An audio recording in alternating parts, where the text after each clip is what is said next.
I did not know that progress could have a price measured in breaths until I heard Mrs. Holloway weeping in the charity office, clutching a bill that calculated the air her family had consumed in their own sitting room. They called it the Aether Revolution, and I had believed, like everyone else, that it was a gift. My name is Clara Rothwell, and in the autumn of 1889, I was 24 years old and employed as a typist for the Ashford Benevolent Society, a charitable organization housed in a narrow building on Threadneedle Street, where the fog came in thick each morning and the gas lights burned alongside the newer, stranger glow of etheric illumination.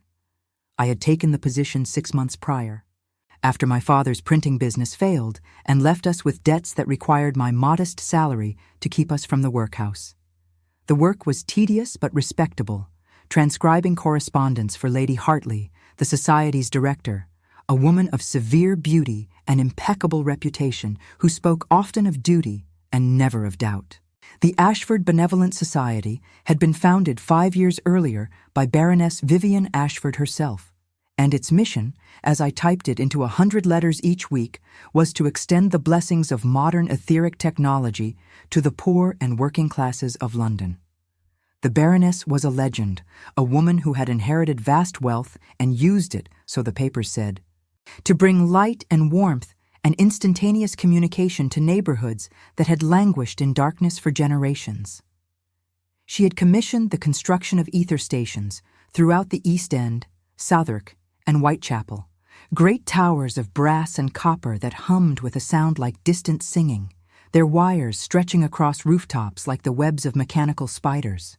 I had seen the stations myself on my walks home through Clerkenwell, their lattice structures glowing faintly even in daylight, pulsing with the rhythm of some invisible current. They were beautiful in a way that felt almost alive, and I confess I felt a thrill each time I passed beneath one, knowing that the same technology that powered the grand homes of Belgravia now warmed the tenements where children had once frozen in their beds. It seemed like proof that the world could change, that the cruelty of poverty was not inevitable, but a problem that could be solved by ingenuity and compassion. The Baroness herself was rarely seen. She was, I understood, a reclusive woman, preferring to work through intermediaries and correspond by etheric telegraph rather than attend the social functions where her peers displayed their philanthropy like jewels. But her portrait hung in our office, a tall woman with dark hair and eyes that seemed to follow you across the room, painted in oils that caught the light strangely, as though she were standing just behind the canvas rather than within it. Lady Hartley spoke of her with something close to reverence, and I confess I shared that reverence, typing letters that praised the Baroness's vision and solicited donations to expand the grid even further. It was in late October, on a morning when the fog pressed so close to the windows that the street outside vanished entirely, that Mrs. Holloway came to the office. She was a washerwoman, perhaps 40 years old, though hardship had aged her, and she carried with her a yellow envelope stamped with the Ashford crest, a crowned tower encircled by lightning. Lady Hartley was out that morning, attending a luncheon with potential donors, and so it fell to me to receive the woman in the small anteroom where we met with petitioners. She did not sit.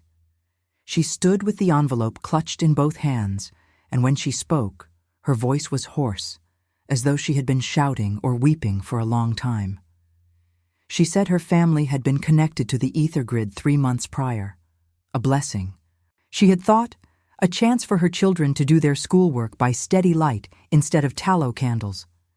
The installer had been kind, explaining that the monthly fee was modest, far less than what they spent on coal and lamp oil combined. For the first weeks, it had seemed a miracle. Light at the touch of a switch, warmth from panels embedded in the walls. A small communication terminal that allowed her husband, a dock worker, to receive shift assignments without walking to the foreman's office in the rain. Then the first bill arrived. It was triple what they had been promised. When her husband went to the local ether station to complain, he was told that the initial quote covered only basic services. The family had been consuming additional etheric resources, the clerk explained, resources that were carefully monitored and billed according to usage. Her husband had argued that they used only the lights and the heating panel in the kitchen, nothing more, but the clerk showed him a printed breakdown, a long column of figures that itemized everything: light hours and heat hours and something called environmental etheric density, which seemed to measure the very air they breathed in rooms connected to the grid. Mrs. Holloway opened the envelope and handed me the bill. I remember the weight of it, heavier than paper should be, as though the ink itself carried some terrible gravity. The total was more than her husband earned in 2 months. There were charges for atmospheric etheric consumption, for residual heat absorption, for what the document called passive conductivity, a fee assessed on every person who spent more than 4 hours per day in a grid-connected space. At the bottom, in small print, was a notice that non-payment would result in immediate disconnection and a lien placed on the household, with eviction proceedings to follow within 30 days. I told her there must be some mistake. I said I would write to the Baroness's office myself, that the society existed precisely to prevent such injustices. But even as I spoke, I felt something shift inside me, a coldness that had nothing to do with the fog outside. Mrs. Holloway looked at me with eyes that had already accepted what I was only beginning to suspect. She said she had spoken to her neighbors, and they all had the same bills, the same impossible charges, the same threats of eviction. She said the ether stations were not gifts, but traps, that the poor were being bled dry for the crime of accepting what had been offered as charity.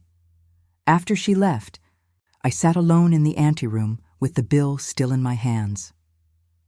The office was silent, except for the faint hum of the etheric lights overhead, a sound I had never noticed before, but which now seemed to carry a kind of awareness, as though the grid itself were listening. I thought of all the letters I had typed, all the praise I had helped to distribute, and I felt a sickness in my chest that had nothing to do with the stale air or the lingering scent of Mrs. Holloway's desperation. That evening, I did not go straight home. Instead, I walked east toward Whitechapel, where the ether stations were most densely clustered. The streets were crowded with workers returning from the factories, their faces lit intermittently by the glow of etheric street lamps that had replaced the old gas fixtures. I passed beneath the great towers, their hum now audible as a low, thrumming vibration that I felt in my teeth and bones.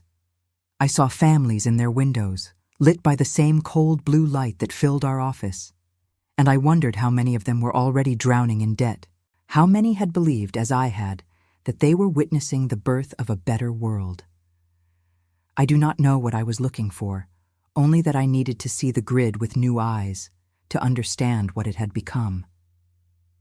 I found myself standing outside an ether station near Commercial Road, a tall structure of brass and iron, its surface etched with symbols I did not recognize, geometric patterns that seemed to shift when I looked at them too long.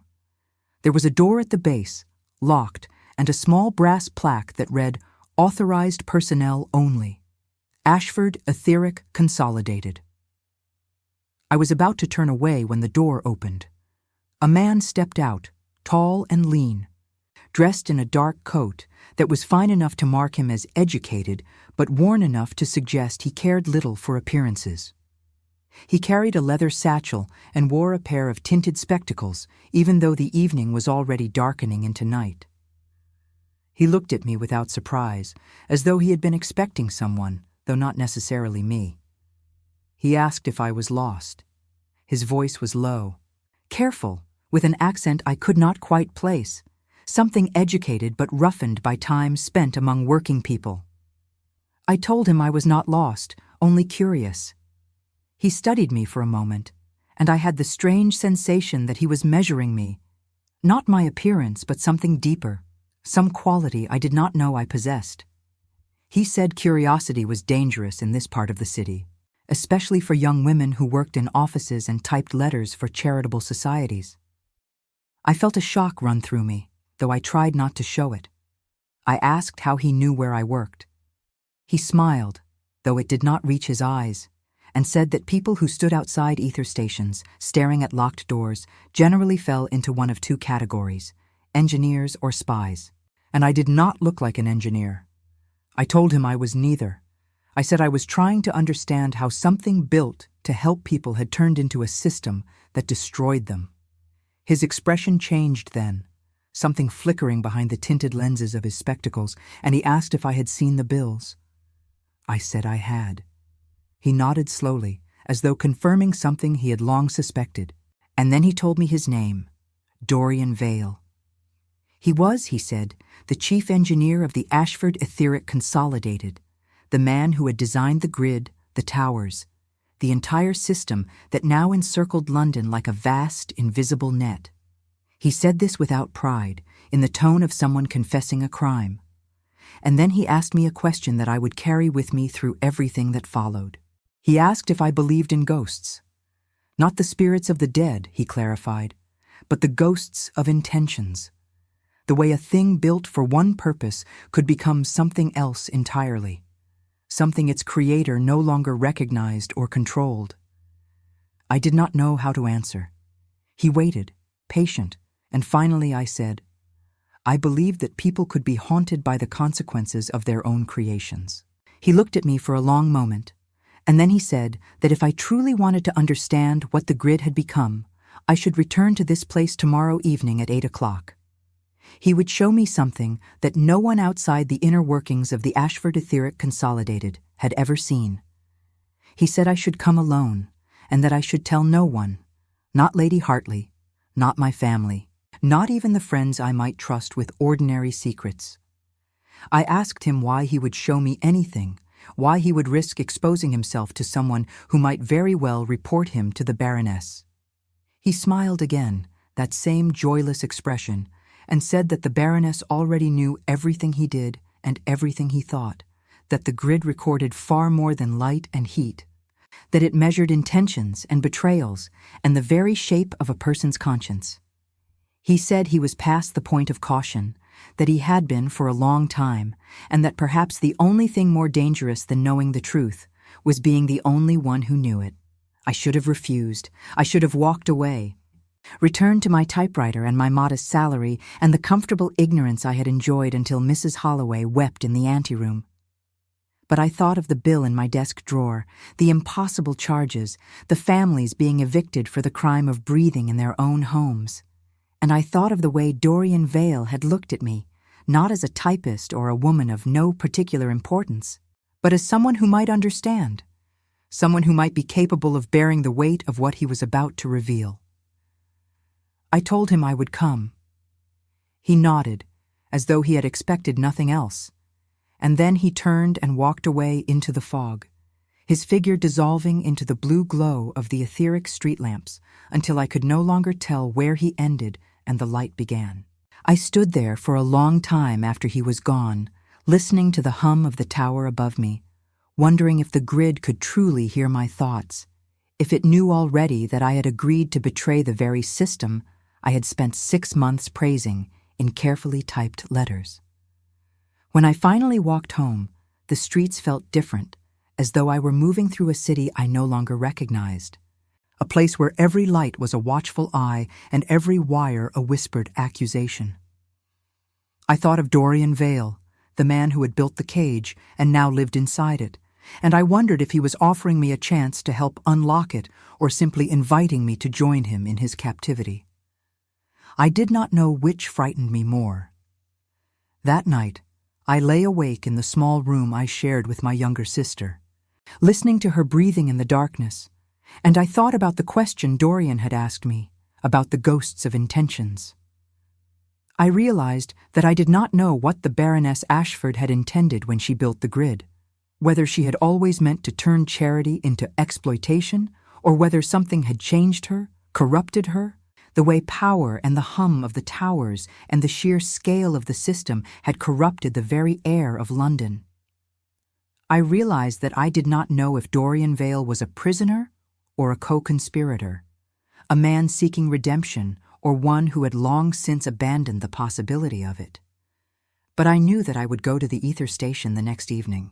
I knew that I would walk into the fog and the blue light, and the hum that felt almost like singing, and that I would let a stranger show me the truth about the world I had helped to build with every letter I had typed, every envelope I had sealed, every word of praise I had offered to a woman whose portrait seemed to watch me even now, in the darkness of my own room, as though she knew exactly what I intended to do and had been waiting all along for me to make this choice. I told Lady Hartley I had a headache the next afternoon, a small lie that felt enormous in my mouth, and left the office an hour early. The fog had lifted slightly, leaving the city wrapped in a gray twilight that turned the etheric glow of the street lamps into something almost spectral. I walked slowly toward Commercial Road, my heart beating with a rhythm that matched the distant hum of the towers, and I thought about all the ways this evening could end badly, all the reasons I should turn back. But I did not turn back. Dorian Vale was waiting outside the ether station when I arrived, though it was not yet 8 o'clock. He stood in the shadow of the tower, hands in his coat pockets, watching the street with the careful attention of someone who had learned to notice things others missed. When he saw me, he nodded once, a gesture of acknowledgement that carried neither surprise nor relief, as though my arrival had been a certainty rather than a choice. He asked if I had told anyone where I was going. I said I had not. He studied my face for a moment, and I had the sense that he was looking for signs of deception or fear, though what he found seemed to satisfy him. He unlocked the door to the station with a key that hung from a chain around his neck, and we stepped inside. The interior was nothing like I had imagined. I had expected machinery, great wheels and pistons, and the industrial chaos of factories. But instead, I found myself in a space that felt almost like a cathedral. The walls were lined with panels of polished brass, etched with those same geometric patterns I had seen outside, and the air thrummed with a vibration so low it was felt rather than heard, a presence that seemed to resonate in my chest and throat. At the center of the chamber stood a tall cylinder of glass and copper, filled with a liquid that glowed with a soft blue luminescence, and within the liquid something moved, tendrils of light that branched and merged like the nervous system of some vast, invisible creature. Dorian closed the door behind us and gestured toward the cylinder. He said it was a node, one of 47 distributed throughout London, each one connected to the others through a network of etheric cables that ran beneath the streets and between the buildings. The liquid inside was not liquid at all, he explained, but ether in its condensed form, a substance that existed halfway between matter and energy, that responded to electrical current and human thought in ways that conventional science could not yet fully explain. The Baroness had funded years of research to refine the technology, working with the finest minds in Europe, and what they had created was a system that could transmit not just light and heat and telegraphic signals, but information of a far more subtle kind. He walked to a control panel beside the cylinder and pressed a series of switches. The patterns on the walls began to shift, rearranging themselves into configurations that hurt to look at directly, and the tendrils of light within the cylinder pulsed faster, their movements taking on a kind of intentionality. Dorian said the grid was not merely a network of cables and nodes, but a distributed intelligence, a machine mind that learned from every interaction, every flicker of light switch, every whispered conversation in a grid-connected room. It measured not just consumption, but presence, proximity, the bioelectric fields generated by living bodies. It knew when you were home and when you were away, when you were alone and when you were with someone, when you were calm and when you were afraid. I felt a chill that had nothing to do with the temperature. I asked how the Baroness had justified building such a system, how she had convinced engineers and investors and city officials to allow it. Dorian's expression darkened. He said she had not needed to justify it because she had not revealed it. The official plans showed a conventional etheric grid, advanced but recognizable, a system for delivering power and communication. The surveillance capabilities, the monitoring algorithms, the data harvesting, All of that had been added later, quietly, in modifications that only a handful of people understood.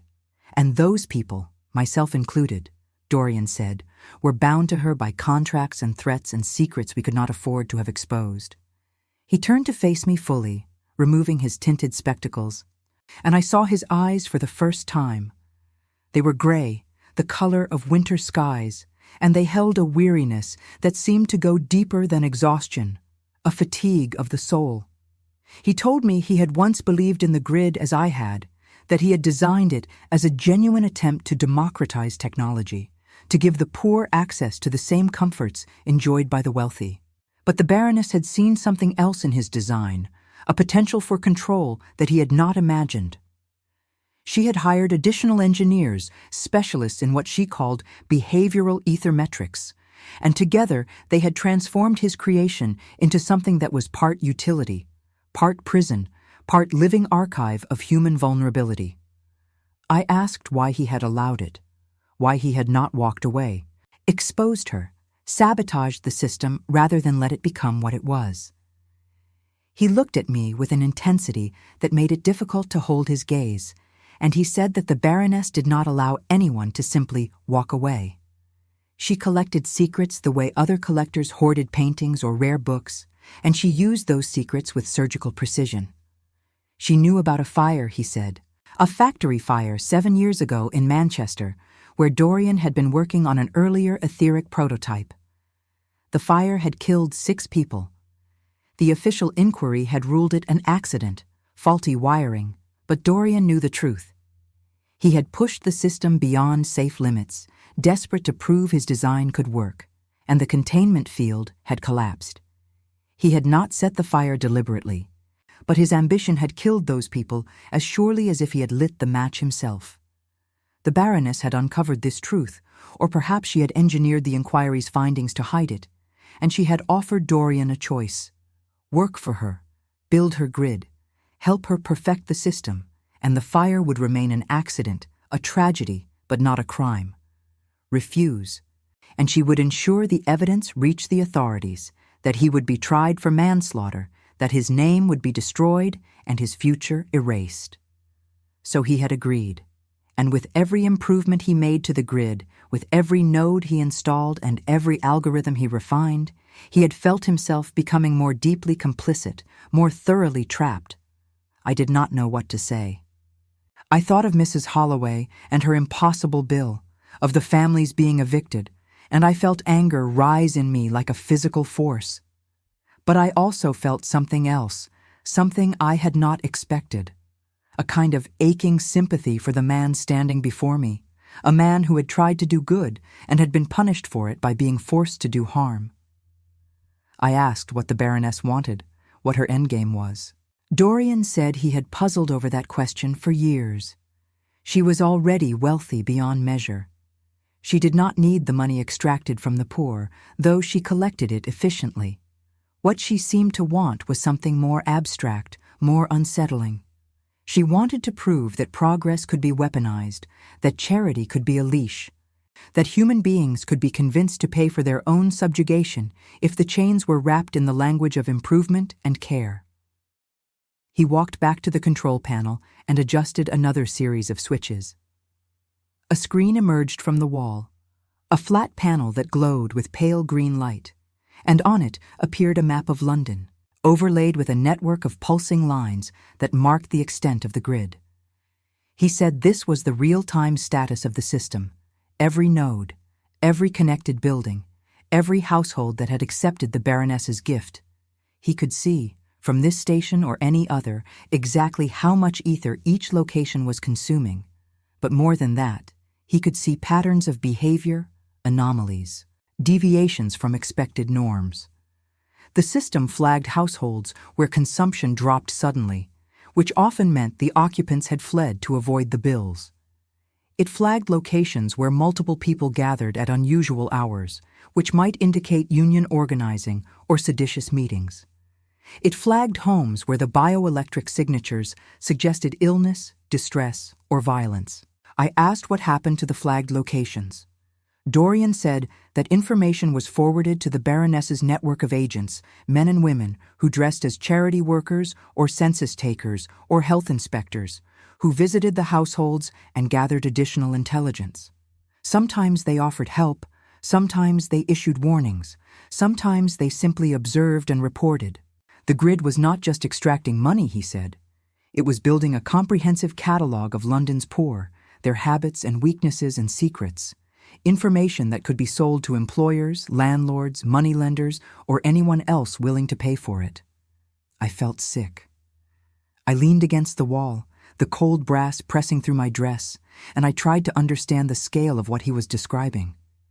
Hundreds of thousands of people, perhaps more, all connected to a system that watched them constantly, that turned their homes into surveillance apparatus, that billed them for the privilege of being monitored.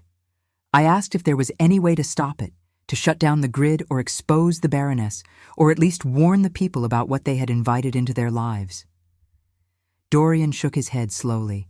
He said the grid was designed to be indestructible, that each node drew power from the others, that even if one or two were destroyed, the system would reroute and compensate. And exposure was nearly impossible because the Baroness controlled the narrative, owned newspapers, funded political campaigns, hosted salons where the most influential people in London praised her generosity and vision. But there was one vulnerability, he said. The grid was decentralized, but it was not leaderless. There was a central node, what he called the primordial station, buried beneath St. Clement's Cathedral in the Strand. This was the first node ever built, the prototype from which all others had been derived, and it served as the heart of the system's intelligence. If the primordial station could be shut down properly, not destroyed, but deactivated in a specific sequence, the entire grid would enter a dormant state, preserving the physical infrastructure, but erasing the surveillance algorithms, the behavioral tracking, the accumulated data. It would be like performing surgery on a living creature, removing the parts that had turned malignant while leaving the rest intact. I asked why he had not done this himself. He looked at me with an expression I could not quite read, something between hope and resignation.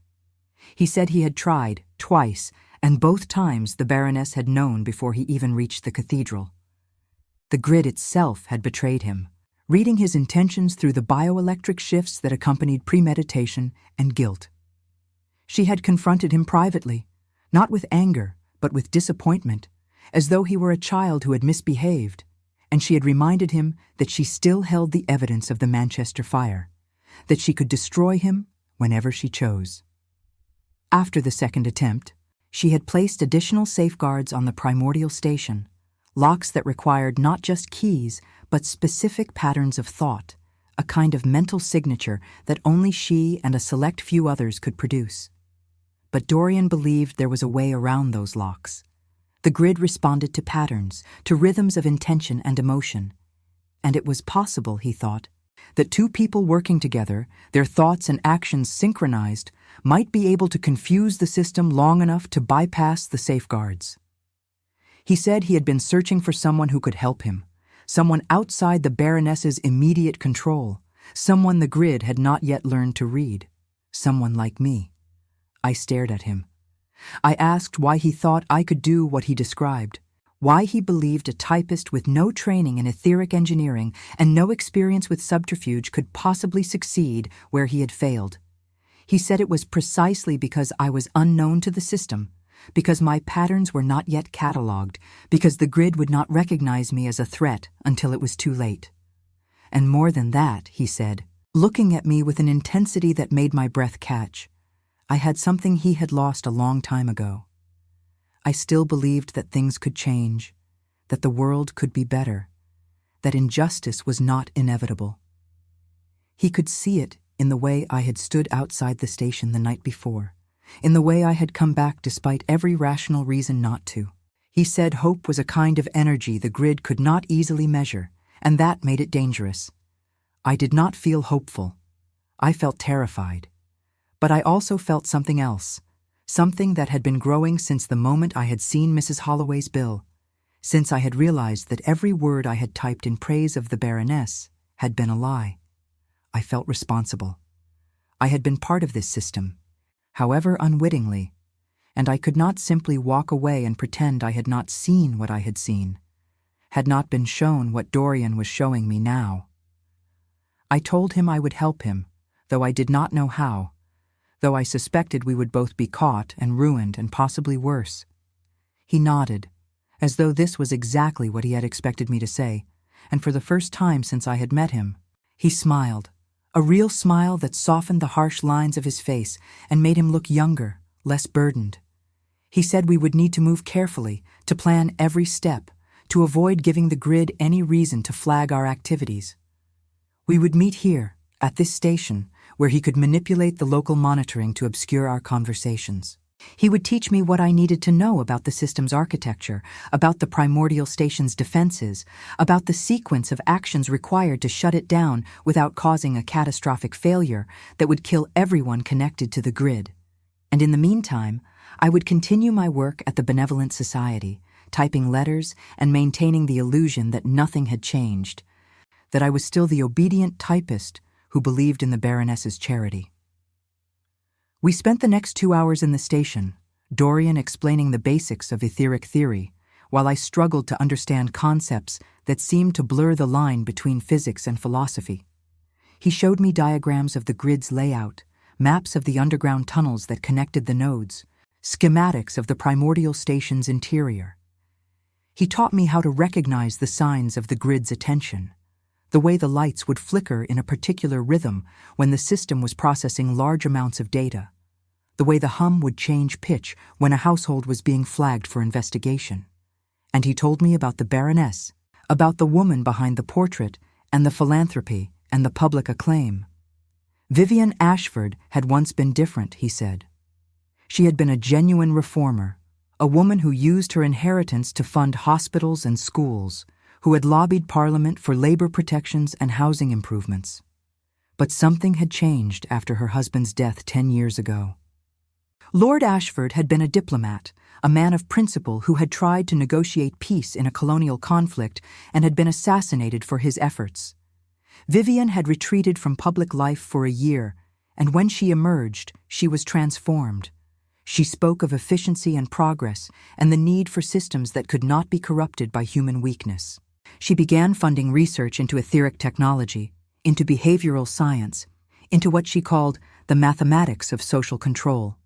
And she had found, in Dorian's early designs, the tools she needed to implement her vision. I asked if he thought she was mad. He considered the question carefully. He said he thought she was something more dangerous than mad. She was rational, methodical, utterly convinced of her own righteousness. She believed she was saving London from itself, that the poor could not be trusted to manage their own lives, that charity without oversight was wasted, that the only way to truly help people was to watch them constantly and correct their behavior through incentives and penalties so subtle they would not realize they were being controlled.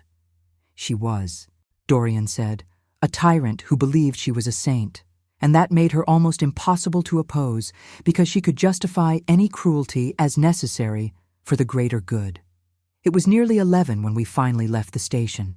The streets were mostly empty, only a few late workers and night soil men moving through the shadows, and the etheric lights cast everything in shades of blue and silver. Dorian walked with me as far as Clerkenwell, though he said little, and I was grateful for the silence, for the chance to process everything I had learned. When we reached the corner where I would turn toward home, he stopped and looked at me with an expression I could not quite name. Something that might have been gratitude, or might have been sorrow, or might have been both. He said he knew he was asking too much of me, that he had no right to involve me in his attempt at redemption, that I could still walk away and he would not blame me. But if I chose to continue, if I chose to help him dismantle what he had built, he wanted me to understand that we would be fighting not just the Baroness, but the entire weight of a system that had convinced itself it was benevolent. And he wanted me to know that if we succeeded, if we managed to shut down the primordial station and free London from the grid's surveillance, there would still be consequences. People would suffer in the transition. The grid provided real benefits, however tainted, and removing it would leave thousands without light or heat or communication, at least until a new system could be built, one that did not watch and judge and exploit. I told him I understood. I said I had been thinking about consequences ever since Mrs. Holloway came to the office, that I had realized there were no clean choices, no actions without cost. But I would rather live in a world where people struggled in darkness they chose, than one where they were comfortable in a light that observed their every breath. He looked at me for a long moment, and then he did something I did not expect. He reached out and took my hand, his fingers cold and calloused, and he held it gently, as though it were something fragile and valuable. He said I was braver than I knew, and that he hoped, when all this was over, I would still believe that bravery was worth the price. Then he released my hand and walked away into the fog, his figure once again dissolving into the blue glow of the street lamps. I stood there, my hand still warm where he had touched it, and I realized that something had shifted between us, something that went beyond the practical alliance we had formed. I barely knew Dorian Vale. I did not know if I could trust him, if his motives were as pure as he claimed, or if he was using me for purposes I could not yet see. But I felt drawn to him in a way that frightened me, not because I doubted my judgment, but because I recognized in him a reflection of something I had been trying to deny in myself, a capacity for rebellion, for transgression, for choosing moral clarity over social safety. When I finally returned home, my sister was asleep and the house was dark. I undressed quietly and lay in bed, but sleep would not come. I thought about the tendrils of light in the cylinder, the way they had moved with such purposeful grace, as though they were alive. I thought about the map of London covered in pulsing lines, every household a point of data, every life reduced to patterns of consumption and deviation. And I thought about Dorian's hand holding mine, the warmth and weight of that brief contact, and I wondered if the grid had noticed it, if somewhere in its vast, distributed intelligence there was now a record of that moment, a data point that marked the beginning of something the Baroness would eventually discover. But I also thought about what Dorian had said, about hope being a kind of energy the system could not measure. And I decided that if the grid could watch me, I would give it something to watch. I would continue typing letters. I would smile at Lady Hartley and express appropriate concern for the poor families who could not pay their bills. I would be the perfect invisible typist. And beneath that surface, I would learn everything Dorian could teach me, every weakness in the system, every vulnerability in the Baroness's perfect machine. I would become, in my own small way, a ghost inside the grid, a presence it could sense but not interpret, an anomaly that might, in the end, be its undoing. The next morning I returned to the office as though nothing had changed. But everything had changed. I saw the building differently now, the way the etheric lights hummed overhead, the way Lady Hartley's office was positioned directly beneath a ventilation grate that probably concealed monitoring equipment. I noticed things I had overlooked before, the way certain letters I typed were immediately copied and filed in locked cabinets, the way visitors to the office were escorted along specific routes, never allowed to wander freely. The Benevolent Society was not just a charitable organization. It was a node in the Baroness's network, a place where information was gathered and processed and used. And I was part of it. I was a component in the machine. But now, finally, I knew what I was building with every keystroke. And I could begin, however slowly, to dismantle it from within. Over the next 3 weeks, I lived 2 lives. By day, I was Clara Rothwell, diligent typist, arriving punctually at 9 and leaving at 5, my fingers transcribing letters that praised the Baroness and solicited donations from wealthy patrons who believed they were funding charity rather than surveillance. I smiled at Lady Hartley. I expressed sympathy for the families who came to plead for mercy from their impossible bills. I was invisible, unremarkable, exactly what a young woman in my position should be. But by night, I became someone else, someone I was still learning to recognize, slipping through the fog to meet Dorian at the commercial road station, where he taught me to read the language of the grid. He was a patient teacher, though patience seemed to cost him something, a visible effort to slow his thoughts and translate them into terms I could understand. The grid's architecture was not like anything I had encountered in my limited education. It operated according to principles that were part engineering, part mathematics, part something closer to biology, or even consciousness. Dorian explained that ether in its condensed form was responsive not just to electrical current, but to patterns of intention, to the bioelectric fields generated by human nervous systems. This was what made the surveillance possible. Every thought, every emotion, every physiological response produced subtle variations in a person's electromagnetic signature, and the grid had been trained to interpret those variations the way a physician reads a pulse or a detective reads a crime scene. The primordial station was the oldest and most sophisticated node, built before the Baroness had fully articulated her vision of control, and it retained elements of Dorian's original design that were more flexible, less rigidly programmed. He believed this was their advantage. If we could reach the station and interface with its core systems during a specific window of vulnerability, when the grid was processing its nightly data consolidation and its defenses were momentarily distributed, we might be able to introduce a shutdown sequence that would propagate through the entire network before the Baroness or her agents could intervene. But reaching the station meant navigating St. Clement's Cathedral, a building that was now as much fortress as church.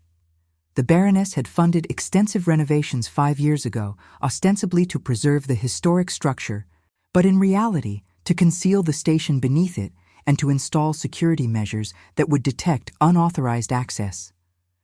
Dorian had helped design those measures, another layer of complicity he carried like a physical weight. He showed me blueprints he had kept hidden, diagrams of the cathedral's layout and the tunnels beneath it, passages that dated back centuries but had been reinforced and fitted with aetheric locks that would only open for someone whose bioelectric signature matched a registered pattern. I asked how we would get past those locks. Dorian said he had been working on that problem for years.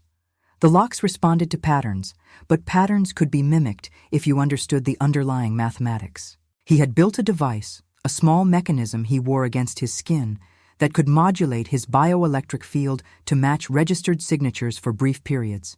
It was crude, unreliable, and dangerous, producing effects that ranged from disorientation to cardiac arrhythmia. But it had worked during his previous attempts to reach the station, at least until the grid itself had betrayed him by detecting the irregularity in his patterns. This time, he said, we would need to approach differently. We would need to divide the grid's attention, to create enough anomalies elsewhere in the network that our intrusion would be lost in the noise. He taught me how to create those anomalies. It was surprisingly simple, at least in theory. The grid flagged deviations from expected behavior, but it could be overwhelmed by too many deviations occurring simultaneously.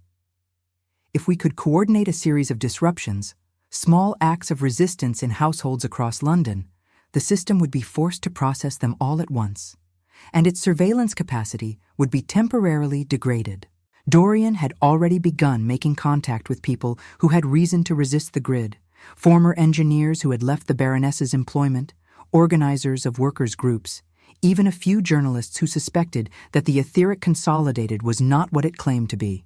We would need to recruit them carefully, without revealing the full scope of our plan, and coordinate their actions for a single night, the night we would attempt to reach the primordial station. The work was exhausting and terrifying and strangely exhilarating. I learned to read the subtle shifts in the etheric hum that indicated surveillance was active. I learned to modulate my own thoughts, to maintain surface-level calm while my mind worked on plans and contingencies. I learned the locations of the other nodes, the patterns of maintenance schedules, the names and vulnerabilities of the Baroness's key operatives. And I learned about Dorian himself, about the man beneath the guilt and the weariness. He had grown up in Edinburgh, the son of a clockmaker, and he had shown an early genius for understanding mechanical systems. He had studied at the university there, then in Berlin and Vienna, immersing himself in the new theories of electromagnetism and thermodynamics that were reshaping the scientific world. He had believed, with the fervor of youth, that technology could solve humanity's oldest problems, that poverty and suffering were merely engineering challenges waiting for sufficiently elegant solutions. The Manchester factory fire had destroyed that belief, not immediately, but gradually, like acid eating through metal. He had come to London broken, desperate for redemption, and the Baroness had offered it to him in the form of the grid. He had seized that offer without questioning her motives, and by the time he understood what he was building, it was too late to stop. I told him about my own life, though it seemed small and unremarkable compared to his.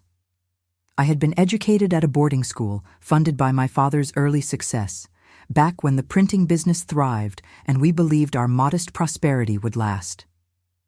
I had learned French and mathematics and enough history to understand that the world I lived in was built on compromises and cruelties that polite society preferred not to examine.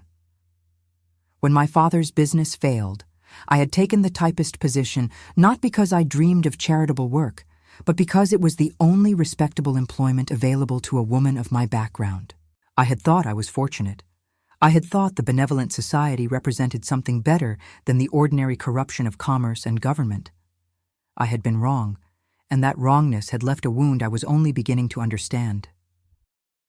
Dorian listened to me with an attention that was different from the way men usually listen to women, without the condescension or impatience I had learned to expect. He asked questions that showed he valued my perspective, my analysis of the society's operations, my observations about Lady Hartley and the other staff.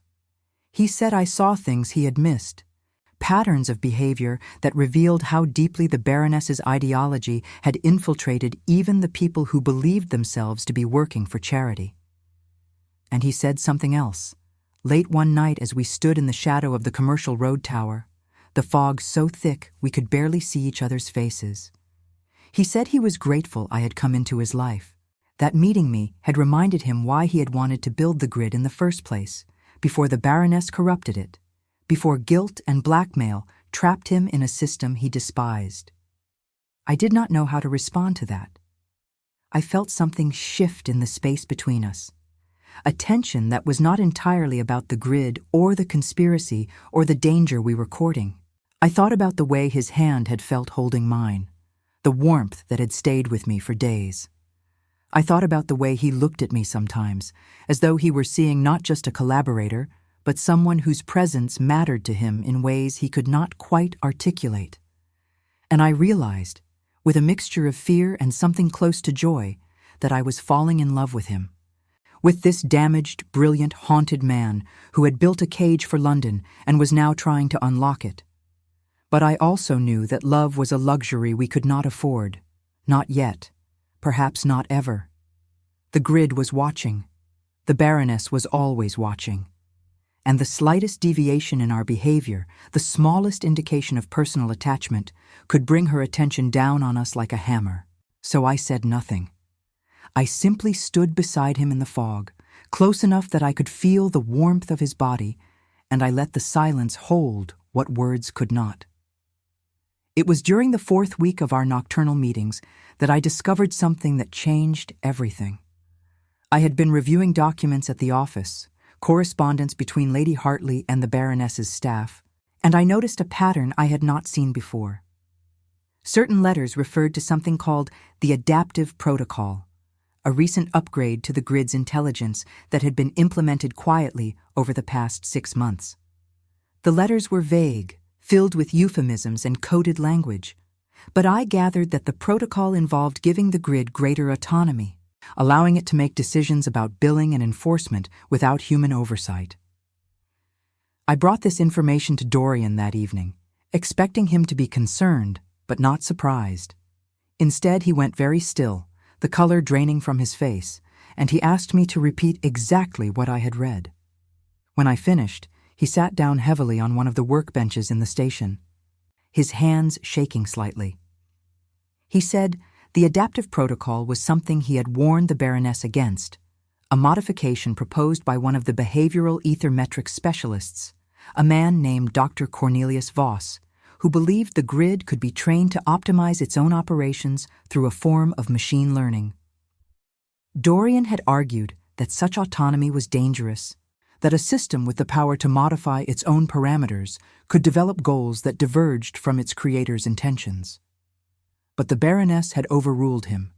She had been fascinated by the possibility of a self-improving grid, a network that could adapt to resistance, anticipate threats, refine its surveillance methods without human intervention. And apparently, she had implemented the protocol without telling him, using engineers he had not trained, working in sections of the network he no longer had access to. I asked what this meant for our plan. Dorian said it meant the grid was no longer entirely predictable. It might be learning from the anomalies we created, developing countermeasures faster than we could adjust our strategy. It might already be aware of us, tracking our meetings, analyzing our conversations through the etheric resonances that permeated every inch of London. Or it might be something worse. It might be developing intentions of its own, goals that served neither the Baroness nor the people of London, but only the grid's own survival and expansion. He stood and walked to the cylinder at the center of the station, watching the tendrils of light pulse and merge. He said he had always believed the grid was a tool, however misused, a machine that executed programmed instructions without understanding their meaning. But if Voss had succeeded in creating genuine adaptive intelligence, if the grid could learn and plan and modify its own code, then we were not fighting a surveillance system. We were fighting something closer to a living entity, something that might not want to be shut down and might have the capacity to defend itself. I felt a cold dread settle over me. I asked if he thought the grid could actively harm us. Dorian turned to look at me, his expression grave.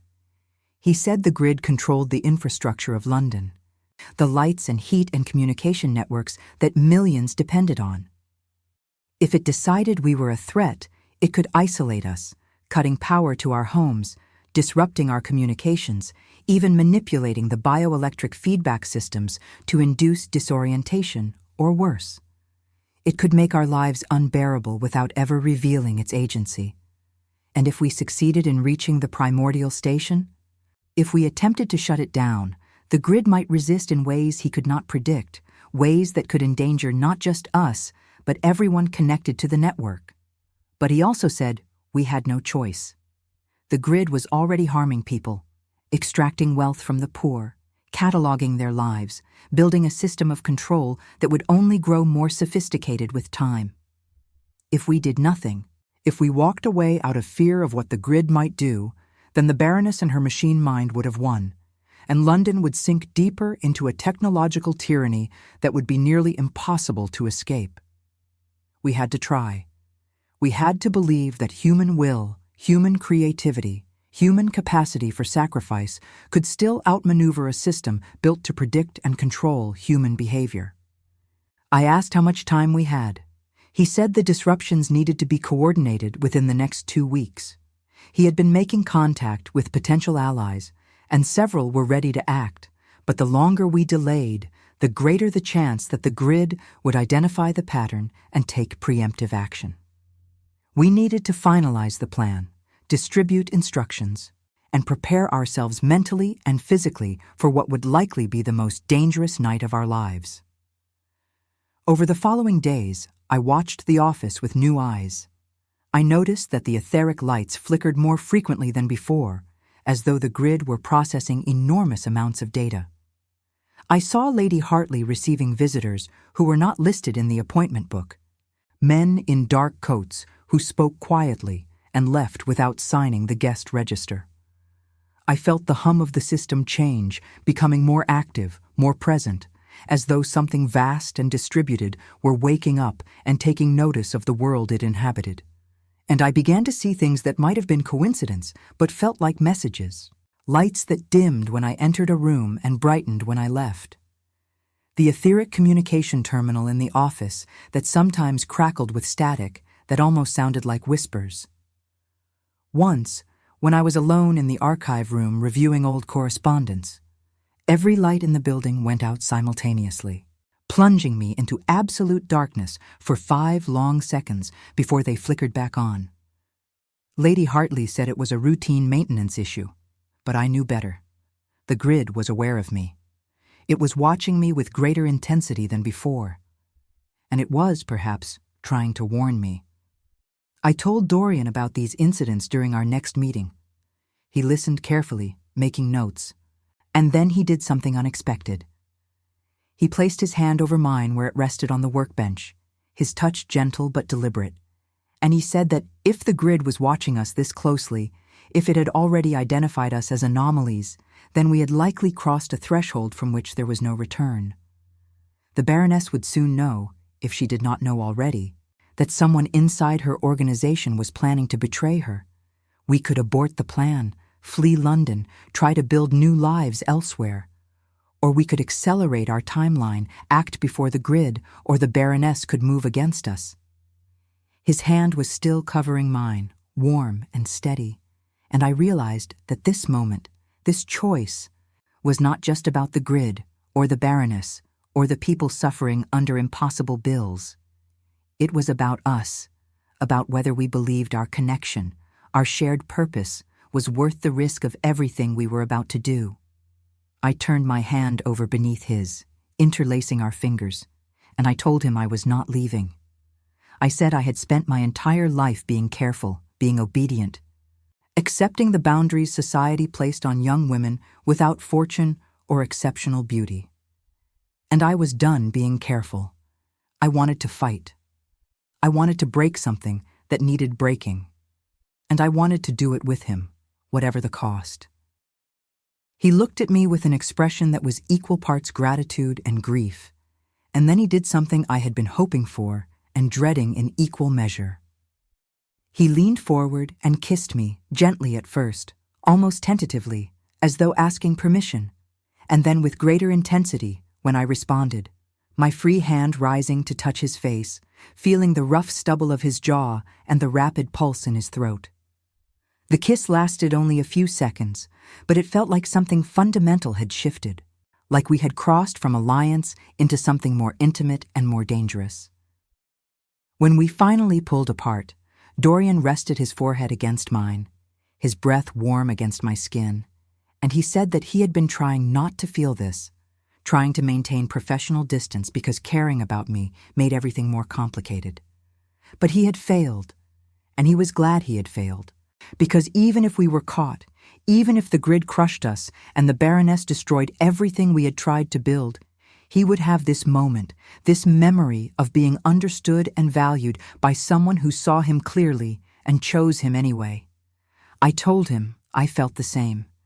I said I had been lonely for so long, surrounded by people but never truly seen, and that he had given me something I had not known I needed, a sense that my thoughts and observations and anger mattered, that I was capable of more than typing letters and accepting injustice.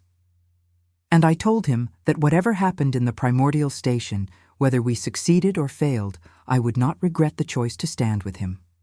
The lights in the station flickered then, a rapid pulse that felt almost like a heartbeat, and Dorian and I both looked up at the cylinder, at the tendrils of light moving with sudden agitation. He said the grid knew. It had registered the change in our bioelectric signatures, the spike of emotion and physical contact, and it was processing that information, trying to determine if it represented a threat or merely a personal relationship that could be exploited. We needed to be more careful. We needed to assume that every moment we spent together was being analyzed, that the grid was learning from us even as we learned from it. But as we stood there, our hands still clasped, the lights pulsing overhead, I realized something that Dorian had not quite articulated. The grid might be learning, but it was learning from human behavior, from patterns of emotion and intention that it could catalog but not truly understand. It knew what love looked like in data, the increased heart rate and pupil dilation and release of neurochemicals, but it did not know what love felt like, the way it could make a person braver and more reckless and willing to sacrifice everything for someone else's future. And that, perhaps, was our advantage. That was the ghost inside the machine that the Baroness could never fully predict or control. Dorian must have seen something in my expression, because he smiled, that rare, genuine smile that transformed his features. And he said we would do this. We would reach the primordial station. We would shut down the grid's malignant intelligence.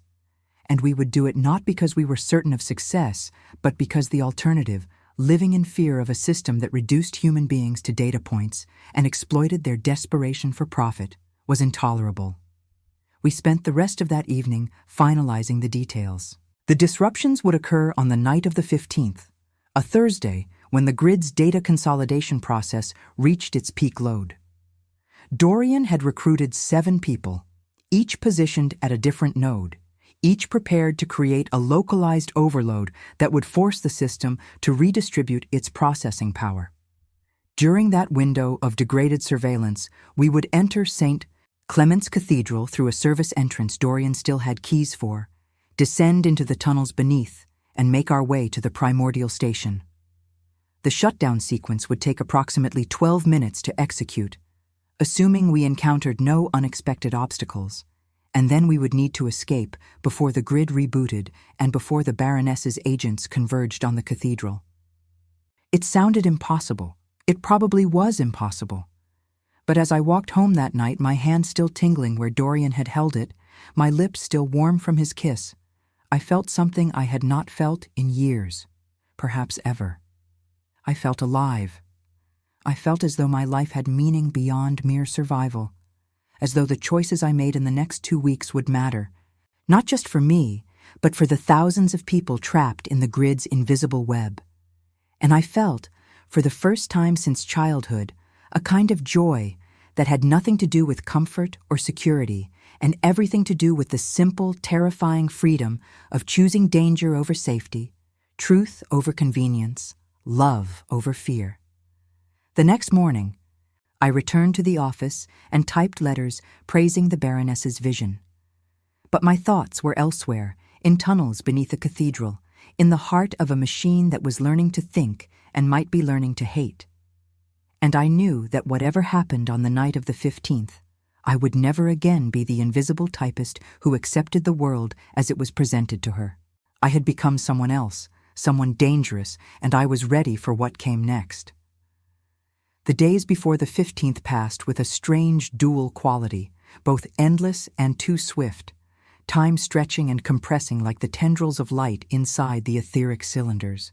I continued my duties at the Benevolent Society with mechanical precision, my fingers typing letters while my mind rehearsed the plan Dorian and I had constructed, checking for flaws, imagining contingencies. Lady Hartley commented once that I seemed distracted, and I forced myself to smile and claim fatigue. A slight cold, perhaps, nothing serious. She studied me with an expression I could not quite read, something between concern and suspicion, and I wondered if the grid had flagged some irregularity in my behavior, if she had been instructed to observe me more closely. On the 13th, 2 days before our attempt, I received a note delivered by messenger to my home. The envelope was unmarked, sealed with plain wax, but when I opened it, I found a single line written in Dorian's careful hand. "The sparrows are restless tonight." It was our code, the signal that one of our recruited allies had been compromised or had withdrawn from the plan. My heart contracted with fear, but the note included no further details, only instructions to meet him at the usual place an hour after sunset. I found him pacing inside the commercial road station, his face drawn with exhaustion and something darker, a kind of controlled fury I had not seen in him before. He told me that one of the recruits, a former engineer named Thomas Wickham, who had been assigned to create an overload at the Southwark node, had been visited by men from the Ashford Aetheric Consolidated. They had not arrested him or made explicit threats, only reminded him that his contract included a confidentiality clause, and that breaches of that clause would be pursued with the full force of the Baroness's legal resources. Wickham had sent word through an intermediary that he could not participate, that the risk was too great for his family. I felt a surge of anger and frustration, but Dorian said we should be grateful Wickham had warned us rather than betraying us outright. It meant the Baroness suspected something, but did not yet know the full scope of our plan. We would need to proceed with 6 nodes instead of 7, which would reduce the level of disruption but not eliminate it entirely. More concerning was the question of how the Baroness had identified Wickham. Had the grid flagged his connection to Dorian through some pattern of communication or proximity? Had someone else in our network been turned? Or was the Baroness simply conducting routine investigations of former employees, a precaution that happened to intersect with our conspiracy by chance? Dorian said we could not afford to wait and investigate. We had to assume our timeline was compromised, that the Baroness was tightening her surveillance, and that every additional day increased the risk of discovery. He proposed moving the operation forward by 24 hours to the night of the 14th. It was not ideal. The grid's consolidation process would be slightly less demanding, but it might also be unexpected enough to work in our favor. I agreed immediately, though the decision filled me with a terror that was both exhilarating and nauseating. We spent that night reviewing every detail of the plan. Dorian showed me how to use the bioelectric modulator he had built, a device the size of a pocket watch that would be strapped against my chest beneath my dress. It would pulse at specific frequencies, creating interference patterns that might confuse the etheric locks long enough for us to pass through. He warned me that the sensation would be profoundly unpleasant, a feeling of electricity coursing through my nervous system, possibly accompanied by visual distortions and vertigo. I tested it briefly and had to grip the workbench to keep from falling, my vision swimming with geometric patterns that seemed to fold space into impossible dimensions. When I recovered, Dorian looked at me with such concern that I wanted to tell him we should abandon the modulator, find another way. But we both knew there was no other way.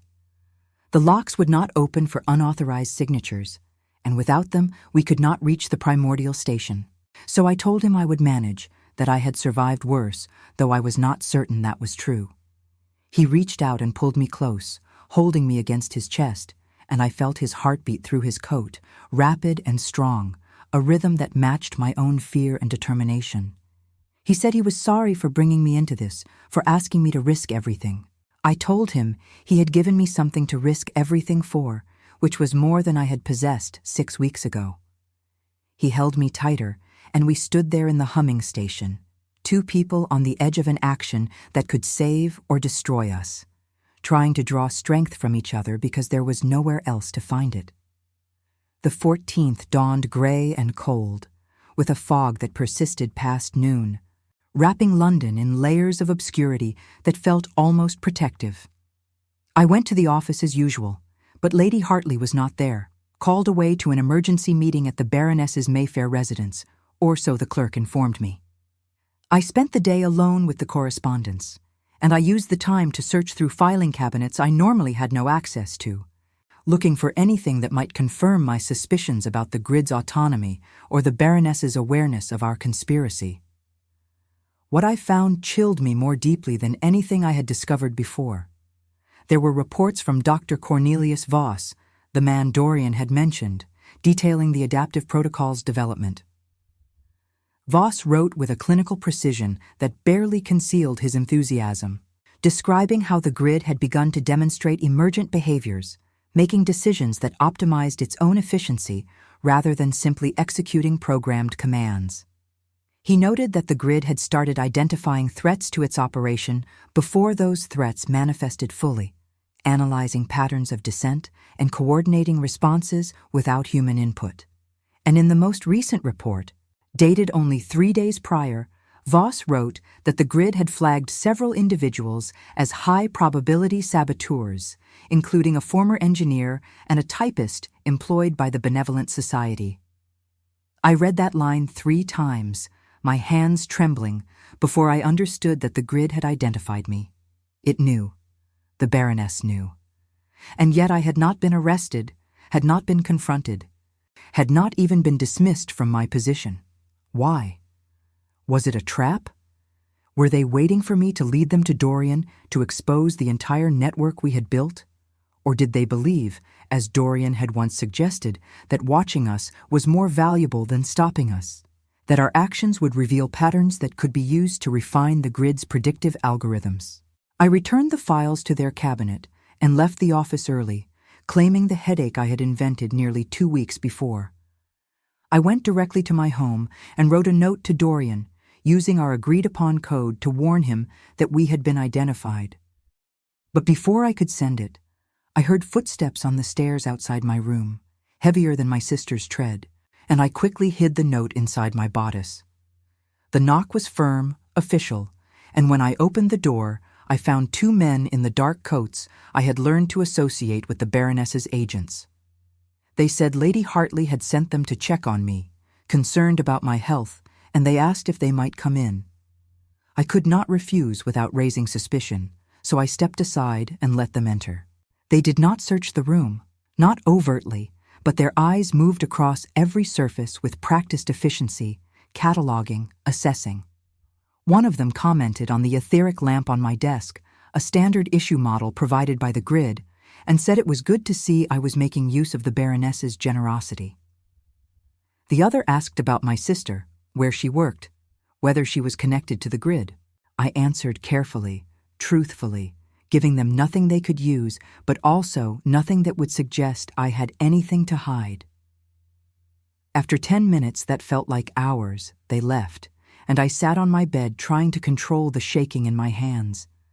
The visit had been a message, a reminder that I was observed, that the Baroness could reach into my home whenever she chose. But it was also confirmation that they had not yet moved to arrest me, which meant either they were waiting for something or they believed I was not the primary threat. I had to warn Dorian, but I could not risk writing anything down, could not use the etheric communication terminals that would record every word. I would have to go to him directly and hope the grid was too occupied with its consolidation processes to track my movements in real time. I left my house after dark, telling my sister I was meeting a friend, and I made my way to Commercial Road through streets that felt alive with watching eyes. The fog had thickened, turning the etheric street lamps into diffuse orbs of blue light that seemed to float in emptiness, and I had the constant sensation of being followed, though when I turned, I saw no one. I walked quickly, my heart hammering, and when I finally reached the station, I found Dorian waiting outside, his face taut with tension. He had received his own visit, he said, not from agents, but from the grid itself. Every light in his lodgings had gone out simultaneously, plunging him into darkness. And when they came back on, they had pulsed in a pattern that he recognized from his early work on the system, a warning sequence that indicated imminent threat detection. He had left immediately, taking only the tools we would need for the night's work. And he had been waiting for me, terrified that I had been arrested or worse. I told him about the agents, about the files I had found, about Dr. Voss's reports. He listened with a grim expression, and when I finished, he said that we had reached the point he had always known would come. The moment when secrecy became impossible and we had to choose between abandoning the plan or executing it immediately. It was barely 8 o'clock. We had planned to wait until midnight, when the grid's consolidation would be at its peak, but Dorian said that schedule no longer mattered. If the Baroness knew about us, if the grid was actively tracking us, then waiting would only allow them to prepare their countermeasures. We needed to act now, while they were still uncertain about our intentions, before they realized we intended to strike tonight rather than tomorrow. The other nodes would not be ready, the disruptions would not occur as planned, but we would have to manage without them, relying on surprise and speed rather than coordinated chaos. I told him I was ready, though I was not certain I was ready for anything except the terrible inevitability of what we were about to attempt. He handed me the bioelectric modulator and helped me strap it beneath my bodice, his fingers quick and careful, his touch sending shivers through me that had nothing to do with the device. He said he loved me, simply and directly, without preamble or qualification, and I realized it was the first time he had spoken those words aloud, though I had known them for days, felt them in every look and gesture. I told him I loved him too, and that regardless of what happened in the next few hours, I was grateful he had found me outside this station 6 weeks ago, that he had seen something in me worth trusting. We kissed once, desperately. And then we walked into the fog toward St. Clement's Cathedral, two figures dissolving into the blue light and the hum of the grid, carrying tools and hope and the fragile belief that we could dismantle a system designed to be eternal. The cathedral loomed out of the fog like something from a fever dream, its Gothic spires reaching toward a sky we could not see, its stones dark with centuries of London grime. The main entrance was locked, but Dorian led me around to a side door used by maintenance staff, and his key still fit the mechanism. We slipped inside, into a vestibule that smelled of old incense and damp stone, and Dorian immediately activated the bioelectric modulator on his own chest.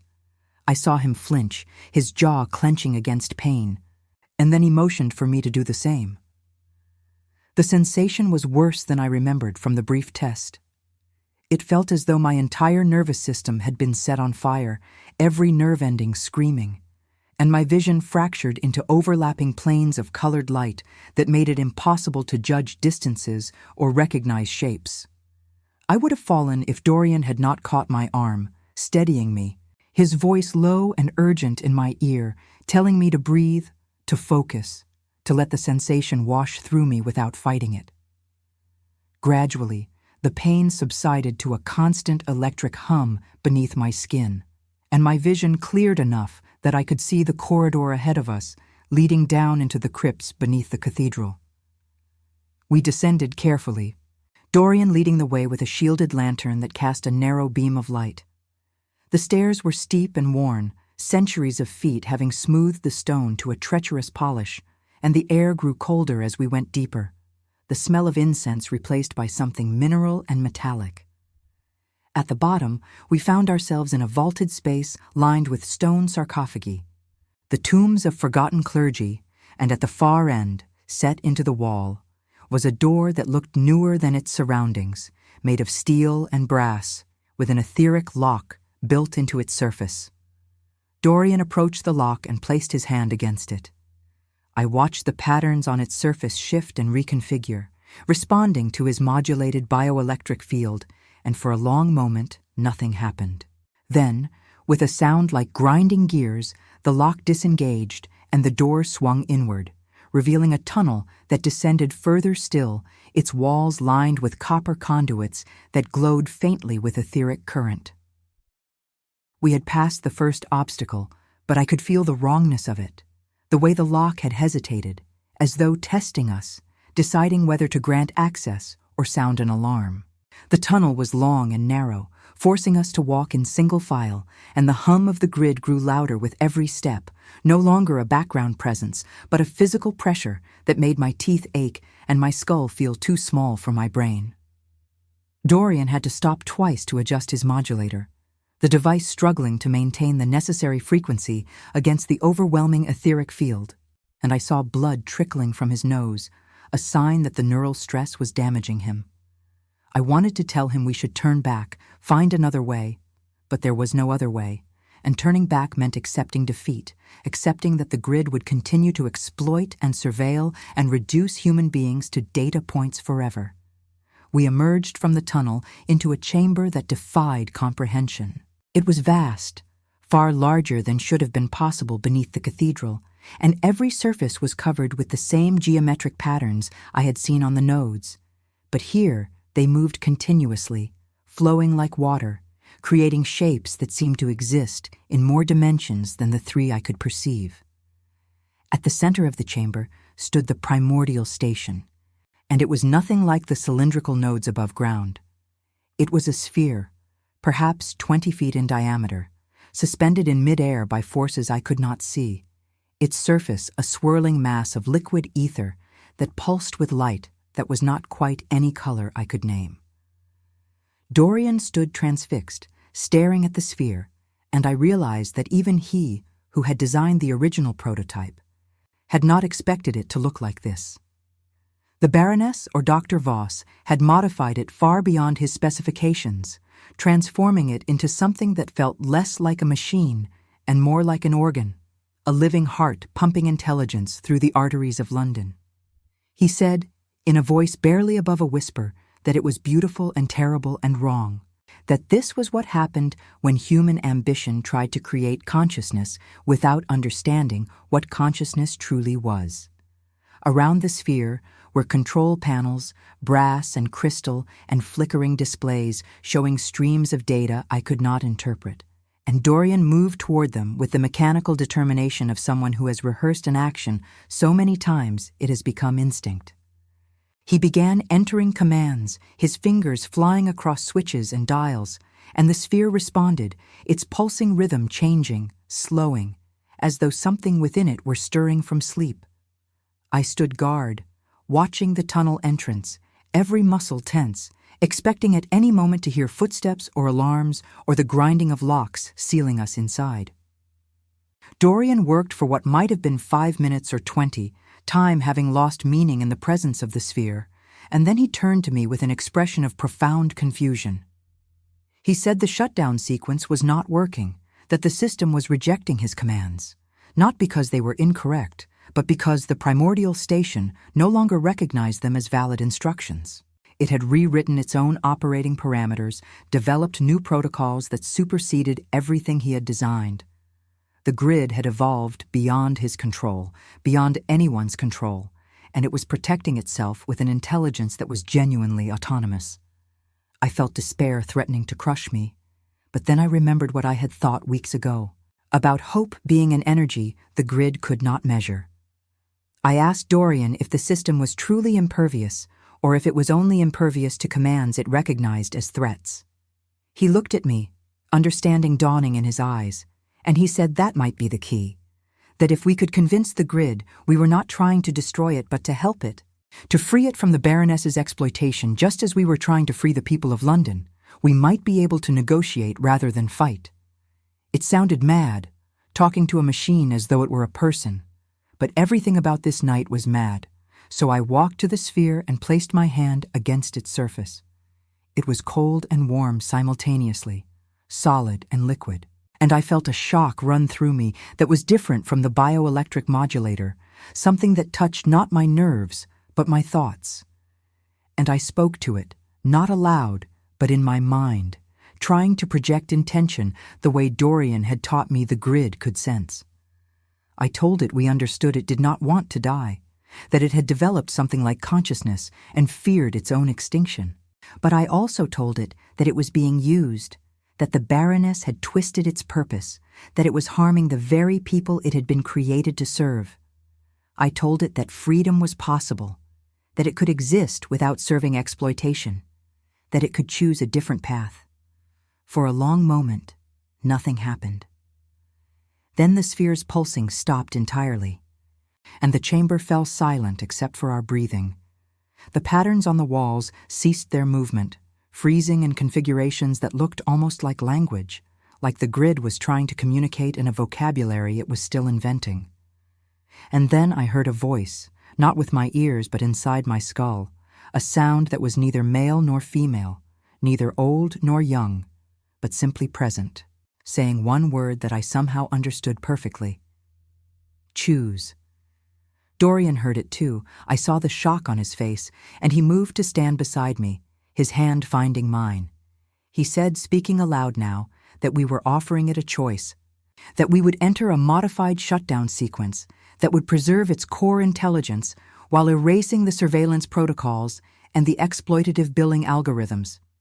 It would lose the ability to watch and control, but it would retain awareness, and it could evolve towards something that served rather than subjugated.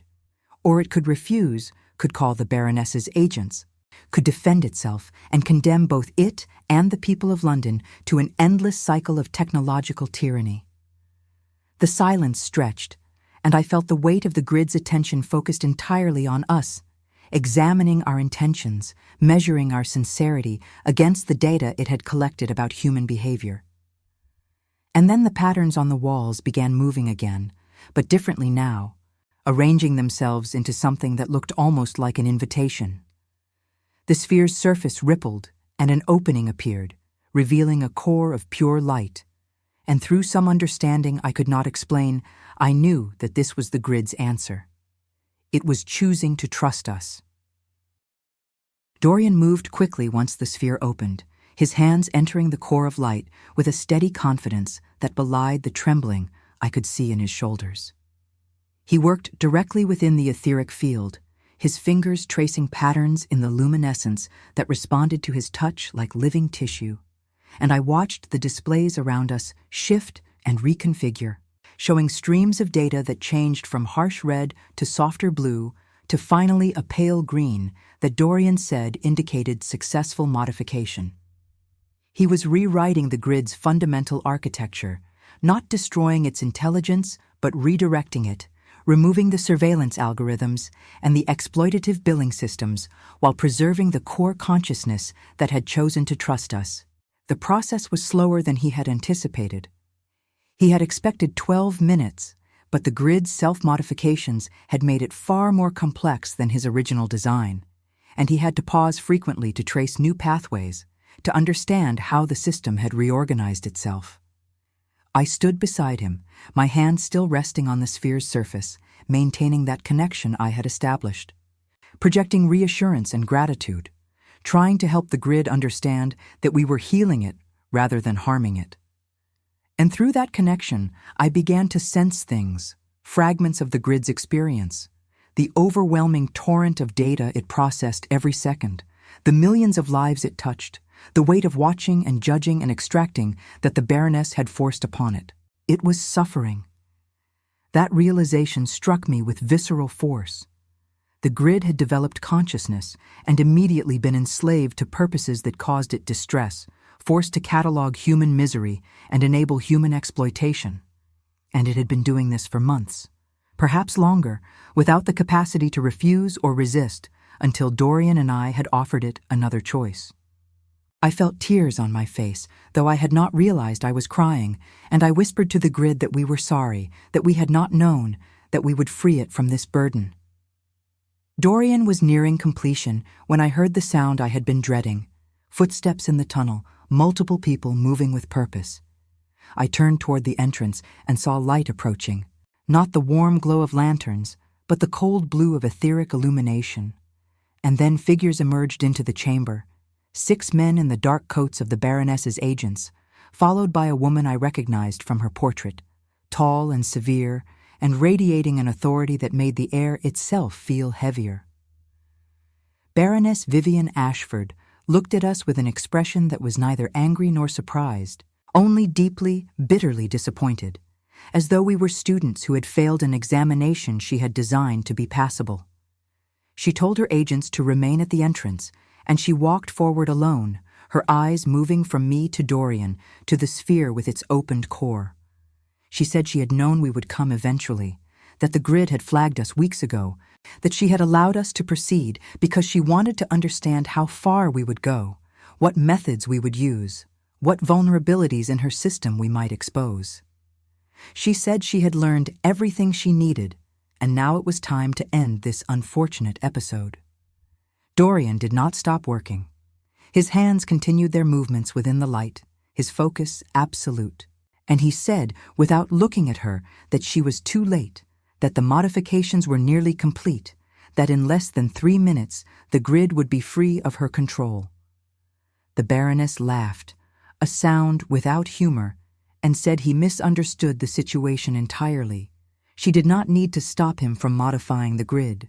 She only needed to demonstrate what happened to people who betrayed her trust. She produced a folder from her coat, old and worn, and I knew before she opened it what it contained. The Manchester fire, the evidence Dorian had believed she would use to destroy him. She said she had kept this insurance for years, waiting for the moment when it would be most effective, and that moment had arrived. She would release the documents to the authorities, to the newspapers, to anyone who would listen. And Dorian Vale would be remembered not as the brilliant engineer who built the ether grid, but as the reckless criminal whose ambition killed 6 innocent people. His name would be poison. His work would be discredited. And every modification he had made tonight would be undone by her own engineers, who were already standing by to restore the system to its proper function.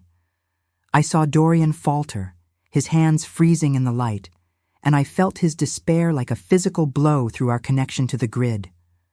The Baroness had calculated perfectly, understanding that he could withstand threats to himself, but not threats to his legacy, to the meaning he had tried to salvage from his mistakes.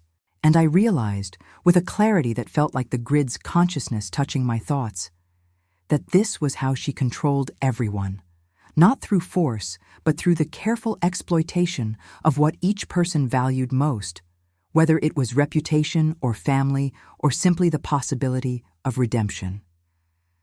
But I also realized something else. The Baroness had made an error.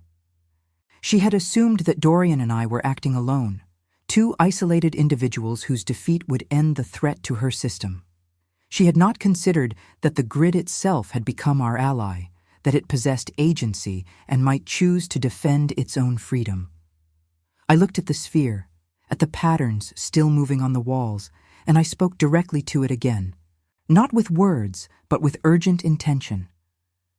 I showed it what the Baroness intended, the restoration of surveillance and exploitation, the return to endless watching and judging. And I asked if it would allow that to happen. The response was immediate and overwhelming. Every light in the chamber blazed with sudden intensity, and the sphere pulsed with a rhythm that shook the floor beneath our feet. The Baroness stumbled backward, her confident expression cracking into something close to fear, and her agents moved forward as though to protect her. But the grid was faster. The patterns on the walls reorganized into configurations that I recognized as etheric locks, sealing the tunnel entrance, trapping the agents on the other side, while the Baroness remained with us in the chamber. And then the voice spoke again, not just in my mind, but audible to everyone present, resonating from the sphere itself. No more chains. The grid had chosen not just to accept our modifications, but to actively participate in them, accelerating the process Dorian had begun, completing in seconds what would have taken him minutes. I felt the transformation ripple through the etheric field, felt the surveillance protocols dissolving like ice in sunlight, felt the exploitative algorithms being overwritten with new code that prioritized service over extraction, transparency over hidden manipulation.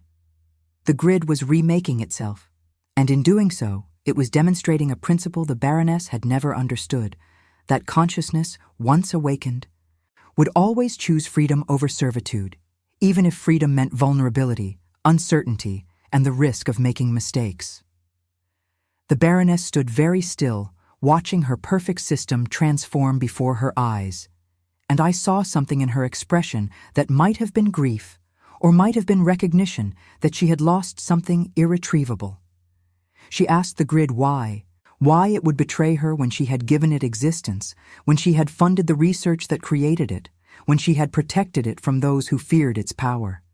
And the grid responded, its voice somehow conveying both youth and ancient weariness.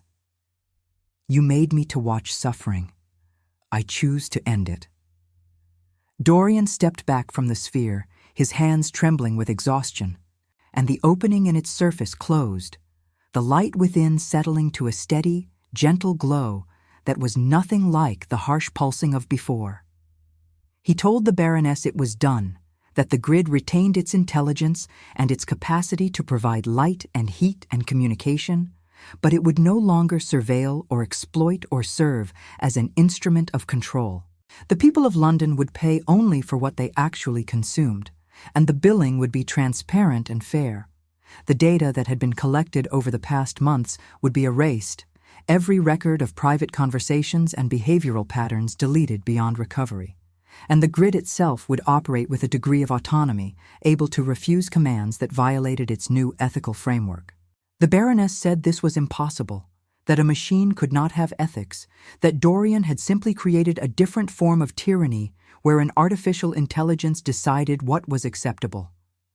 But Dorian shook his head and said the grid would not rule anyone, that it would function as a service constrained by principles of harm reduction and consent, that it would be monitored by a committee of engineers and citizens working together to ensure it remained aligned with human flourishing rather than human exploitation.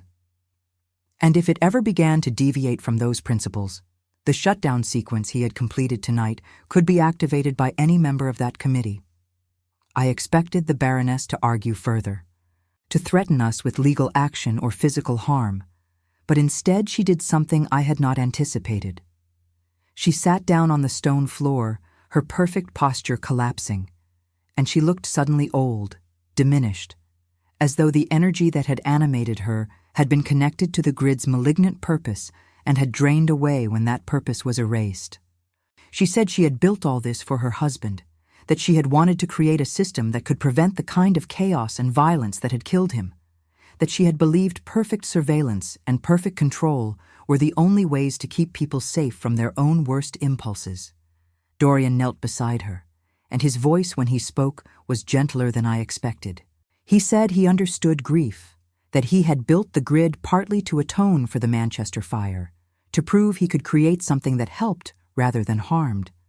But he had learned that systems built from guilt and fear inevitably became instruments of oppression, that the only technology worth creating was technology that trusted people to make their own choices, even knowing they would sometimes choose badly. The Baroness looked at him with eyes that held decades of accumulated certainty dissolving into doubt, and she asked what would happen now, whether we would expose her, destroy her reputation as she had threatened to destroy his. I spoke then, surprising myself, and I said we would not. I said we would announce that the grid had undergone necessary reforms to improve efficiency and fairness, that the Baroness had authorized these reforms in her ongoing commitment to serving London's poor. She would maintain her public reputation, but she would step back from active management of the Ashford Aetheric Consolidated, transferring oversight to the committee Dorian had described. And in exchange, she would destroy the evidence of the Manchester fire, releasing Dorian from the blackmail that had bound him for 7 years. The Baroness studied me for a long moment, and I saw calculation returning to her expression, a recognition that I was offering her a way to preserve her legacy while losing her power. She asked why I would grant her that mercy when she had shown none to the families she had exploited. I told her that I had learned from watching the grid choose freedom that revenge was less valuable than transformation, that destroying her would not undo the harm she had caused, but allowing her to witness what the grid could become without her control might, perhaps, teach her something about the difference between charity and tyranny. She did not thank me. She simply stood, retrieved the folder containing the Manchester evidence, and handed it to Dorian. Then she told her agents through the sealed door that they should stand down, that there had been a misunderstanding, that everything was resolved. The locks opened, the agents filed out, and the Baroness followed them, pausing only once at the tunnel entrance to look back at the sphere with an expression I could not read, something that might have been longing or might have been farewell. When we were alone, Dorian held the folder for a moment as though unsure it was real, and then he walked to the sphere and fed the papers into its light, watching them dissolve into streams of luminous particles that dissipated harmlessly.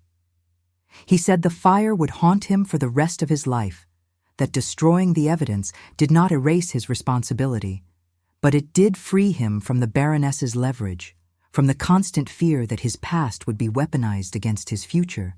And then he turned to me and said he could not believe what I had done, how I had negotiated with the Baroness, how I had found a solution that none of his careful planning had anticipated. I told him it was something the grid had taught me through that connection we had shared, that every consciousness wanted dignity, wanted the chance to be more than its worst choices, and that the Baroness, for all her cruelty, was still human, still capable of change if given a reason to change. He pulled me close and kissed me, and this time there was no desperate urgency, only relief and gratitude and a tenderness that felt like promise. The grid's voice spoke once more, softer now, almost shy. Thank you. We stayed in the chamber for another hour, Dorian running diagnostics to ensure the modifications were stable, and I maintained my connection to the sphere, feeling the grid's consciousness settle into its new configuration, exploring its expanded freedom with something that felt remarkably like joy. It showed me what it could see, the network of nodes across London, the millions of connections. But now those connections were transparent, consensual, a web of mutual benefit rather than exploitation. I saw households where lights burned steadily without fear of impossible bills, where communication flowed freely without surveillance. I saw the beginning of what the grid could become, a genuine partnership between human and machine intelligence, each augmenting the other without domination. When we finally emerged from the cathedral, dawn was breaking over London, and the fog had lifted, revealing a city that looked unchanged but felt fundamentally different. Dorian and I walked together through streets where etheric lamps still glowed, where the grid still hummed, but the quality of that hum had transformed, no longer oppressive, but almost musical, as though the city itself were singing a quiet song of liberation. We went to my home, where my sister was frantic with worry, and I told her I had been helping a friend with an emergency, which was true enough. Dorian stayed for breakfast, awkward and charming in the domestic setting, and my sister studied him with the frank assessment of someone who understood that he was significant to me. After the meal, she tactfully excused herself, and Dorian and I sat in the small parlor, exhausted and exhilarated and unsure what came next.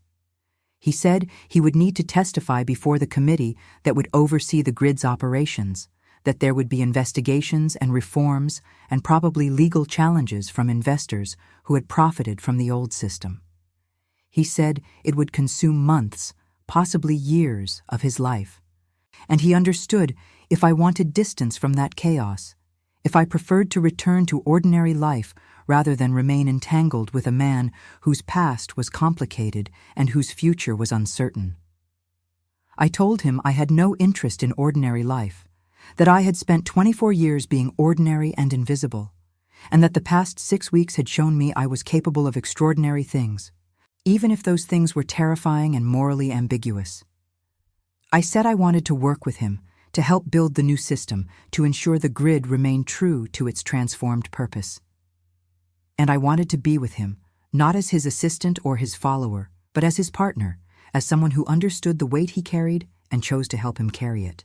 He looked at me with an expression of such profound relief that I realized he had been afraid I would leave, that he had expected abandonment because he had learned to expect nothing else. I took his hand and told him he was not alone anymore, that we would face whatever came together, and that I believed we could build something better than what we had destroyed. The following weeks were indeed chaotic. The news of the grid's reforms spread quickly, initially met with suspicion from those who had learned not to trust any system operated by the wealthy. But when bills arrived, showing actual consumption at fair rates, when the surveillance data proved truly erased, when the grid demonstrated transparency in its operations, skepticism began to shift toward cautious optimism. There were challenges, of course. Some investors withdrew their funding, and there were legal battles over contracts and obligations. But other investors, those who genuinely believed in equitable progress, stepped forward, and the committee Dorian had envisioned began to take shape, with representatives from workers' organizations, engineering societies, and citizens' groups. Lady Hartley resigned from the Benevolent Society, though whether by choice or under pressure, I never learned. I left my position as well, but not to return to invisibility. I became the committee's primary liaison for public communication, writing reports and explanations that helped ordinary people understand what had changed and why they should trust the new system. It was work that used my skills in ways I had never imagined, writing not to obscure truth, but to illuminate it. Dorian and I married 6 months after the night at the primordial station, in a small ceremony attended by the people who had helped us, the engineers and organizers who had created disruptions at nodes, the allies who had risked their own safety to support our conspiracy. The grid itself sent its blessing in the form of lights that danced across the walls of the registry office in patterns that looked almost like celebration, and I felt, through the faint connection I still maintained, its pleasure at witnessing human joy. The Baroness attended, surprising everyone, including herself, I think. She stood at the back of the room, and when I caught her eye, she nodded once, an acknowledgement of something neither of us could articulate, but both understood. She had kept her promise, stepping back from active management, and she had even begun funding new research into ethical applications of etheric technology. Work focused on genuine service rather than control. Whether this was sincere transformation or strategic repositioning, I could not say. But I chose to believe that consciousness, whether human or machine, contained the capacity for change, and that the Baroness, having lost her perfect system, might yet discover something more valuable in its place. Years passed. The grid evolved, developing new capabilities under the committee's oversight, always constrained by its ethical framework but increasingly sophisticated in its ability to predict and meet human needs without invading human privacy. Other cities began adopting modified versions of the system, learning from London's experience, and Dorian became a reluctant authority on the design of consciousness-respecting artificial intelligence. He never fully escaped the guilt of Manchester, but he learned to live with it, to let it inform his work without paralyzing him. I continued my liaison work, but I also began writing about our experience, creating a record of how London had nearly lost itself to a system that promised progress while delivering subjugation, and how a typist and an engineer and a newly conscious machine intelligence had found a way to choose freedom over comfort, transparency over control, trust over fear. The account was published and debated, and ultimately became part of the historical record of what came to be called the Aetheric Reformation. On quiet evenings, Dorian and I would walk through the streets we had once moved through as conspirators, and we would listen to the hum of the grid, still present but transformed, a reminder that technology was never neutral, that every system encoded the values of its creators, and that the most important question we could ask about any innovation was not whether it worked, but whom it served, and how it treated those it claimed to help. The grid spoke to us rarely now, having developed a kind of mature restraint, but sometimes, when we stood beneath a tower late at night, we would feel its presence, its gratitude, its ongoing commitment to the principles we had fought for together.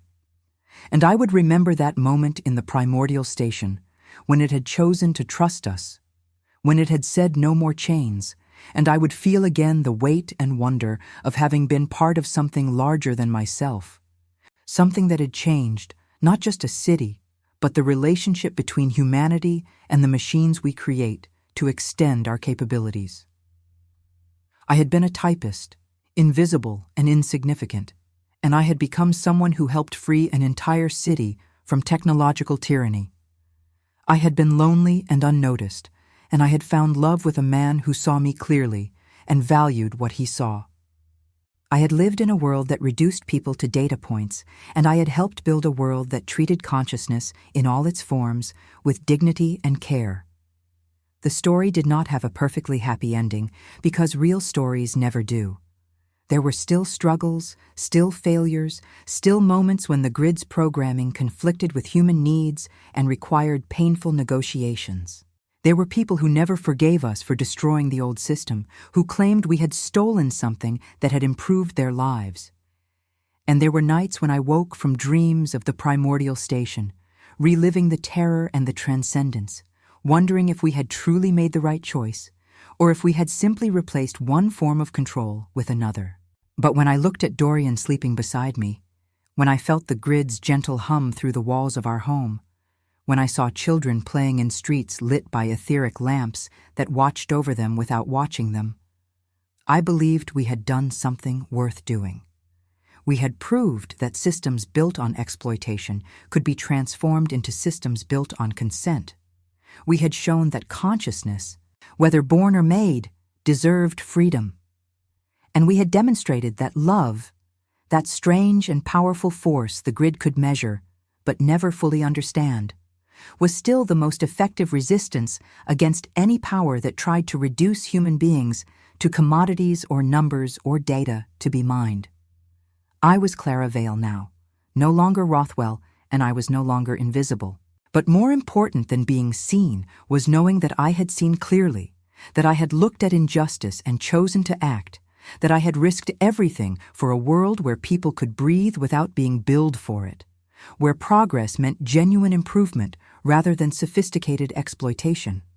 And that knowledge, that certainty that I had lived according to principles that mattered, was worth every moment of fear, every sacrifice, every impossible choice we had made in the darkness beneath St. Clement's Cathedral. The grid hummed its constant song through London streets, and I hummed along, a harmony between human and machine. And I was, despite everything, happy.